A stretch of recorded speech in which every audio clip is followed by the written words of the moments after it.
Hi, folks. This is Walk with Neil, my video series where I talk tech, teams, and engineering leadership while getting a few steps in on the streets of Brooklyn. I'm Neil Bay. I work with companies as a fractional, full time, or interim CTO. I work where strong tech leadership is needed, helping companies transform their teams. Now, it's a chilly day for a walk, and filming, walking, talking, and trying not to get hit by a car or city bike is a multi-threaded experience. So if anything goes wrong or if this video goes flying in the air as you're watching this, you may be witnessing video evidence of my poor social media choices. Today, I'm kicking off a two-part series on the topic of external staffing, specifically the difference between staff augmentation, consultants, and traditional outsourcing, and how to know which one actually fits your business needs.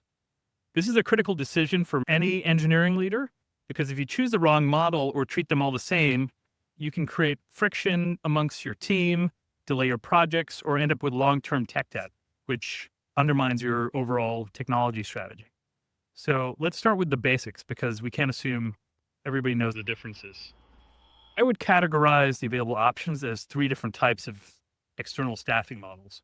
One is staff augmentation, two, specialized consultants, and three, traditional outsourcing. So firstly, let's define staff augmentation. This is when you bring external professionals into your team.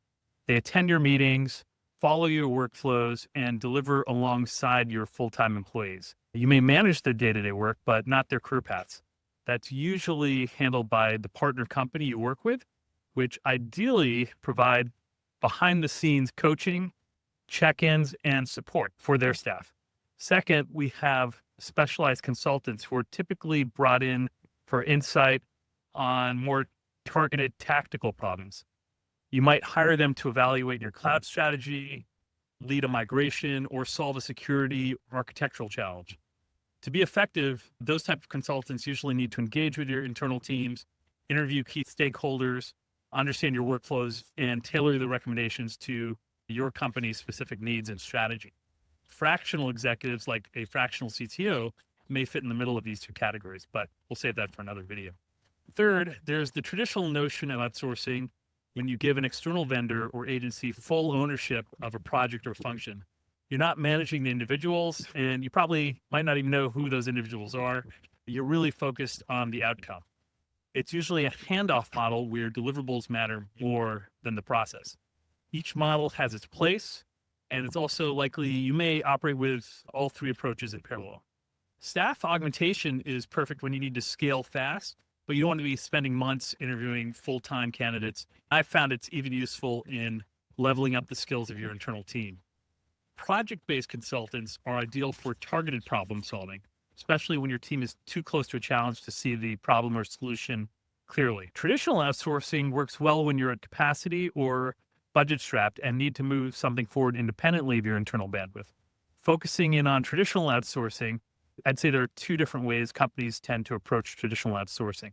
One is what I call parallel outsourcing. You keep your internal team intact and offload a specific piece of work to an agency.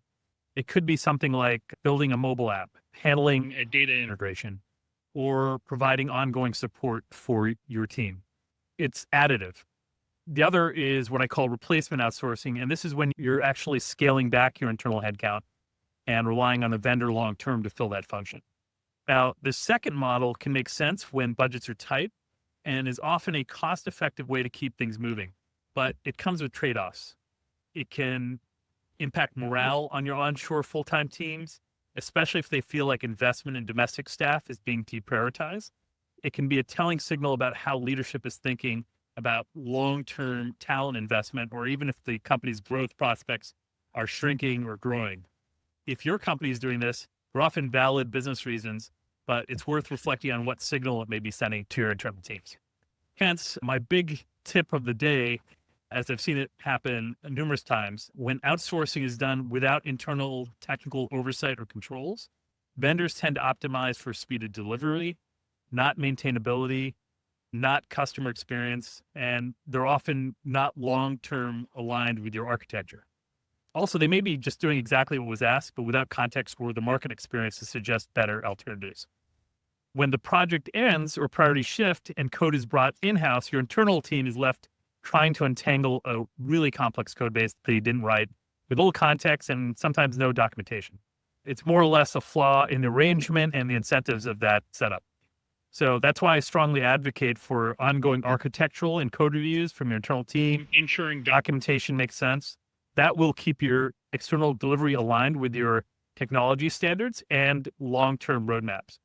Overall, this decision on how you approach external staffing within any one of these three options doesn't just affect your staffing structure, it influences how your business runs and grows.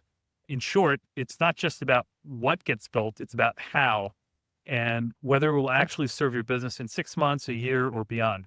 If any of this sounds familiar and you're tackling similar debates, your CTO or technology leader should be thinking with this lens on. I typically work with companies to scale their teams and tech operations strategically, not just reactively, but with these considerations in mind. So it's important to have strong leadership to ensure your external staffing decisions are aligned with your goals, culture, and long-term success. Feel free to comment below and agree or disagree with anything I said in this video, and definitely reach out if any of these hurdles are things you need help with at your company.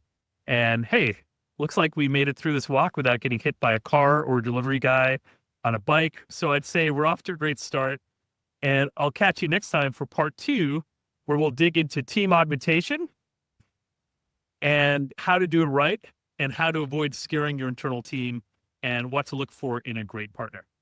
Take care, and I'll go back to my walk. Thanks.